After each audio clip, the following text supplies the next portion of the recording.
Hello, আসসালামু আলাইকুম। সবাই কেমন আছেন? আলহামদুলিল্লাহ আমি খুব ভালো আছি। আর এটা ছিল গত থার্সডে স্পেশাল ব্লগ। আর এই ব্লগটাতে আমি অনেকটাই হ্যাপি ছিলাম ভিডিও করার সময়। আমি সেই থার্সডেতে আমি একটু বাইরে যাব, বাইরে বলতে শরীয়তপুর যাব গ্রামের বাড়িতে। এটা হচ্ছে আমার নানুর বাসা। আর সেদিন রাত্রের বেলা বা সন্ধ্যার দিক দিয়ে আমরা রওনা দেবো, যার কারণে আমি খুব খুশি ছিলাম। আর খুব খুশিতে রান্নাবান্না করছিলাম, খুব দ্রুত দ্রুত রান্নাবান্না শেষ করছিলাম।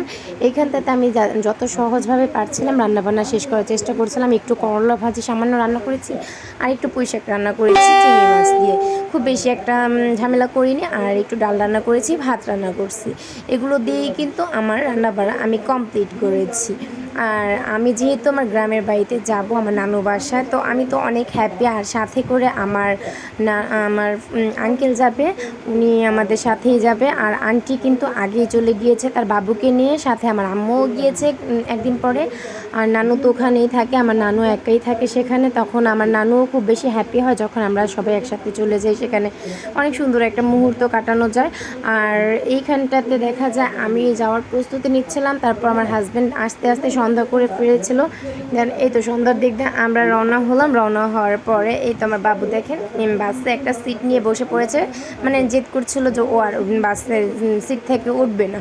আমি বলছি চলো পাপাকে বসতে দাও, ও বলছে না আমি পাপাকে বসতে দেবে না। যাই হোক, পাপাকে বসতে দেবে না। দেন এই তো আমরা যখন রাত্রেবেলা বাসায় যেয়ে পৌঁছে খাওয়া দাওয়া করে শুয়ে পড়েছিলাম। দেন এই তো সকাল টাইমে একটু নাস্তা করে একটু বাইরে ঘুরতে বের হয়েছিলাম। তারপরে এই তো বাবু দুটাকে একটু চকলেট বিস্কিটস দেন চিপস কিনে দিয়ে বাসায় নিয়ে এসেছে। আর এই সময়টা ছিল 12টার দিক দিয়ে, খুবই গরম পড়েছিল, প্রচণ্ড গরম দুপুর টাইম।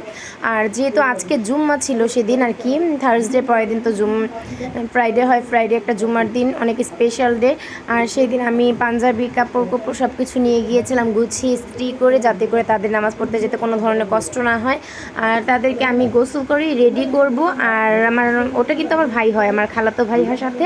আর আন্টির ছেলে, ছোট আন্টির ছেলে, আমাদের খুবই আদরের আমার ভাই। আর আমার ছেলে আর ও কিন্তু খুব বেশি একটা না, 1 বছরের ছোট বড়। আমার ভাইটা 1 বছরের বড়, আমার ছেলেটা 1 বছরের ছোট। ওদের ভেতরে যে একটা বন্ডিং আছে সেটা অনেকটাই ভালো। ওরা দুজন একসাথে হলে অনেক ভালোভাবে খেলাধুলো করে, আবার দুষ্টামিও করে, মারামারিও করে। যাই হোক, আর এই পাশটাতে এসে দেখি আমার নানু রান্না বাড়া করছে। নানুর কিচেনে, মানে চুলার পাড়ে, রান্নাঘর বলে যেটাকে গ্রামে।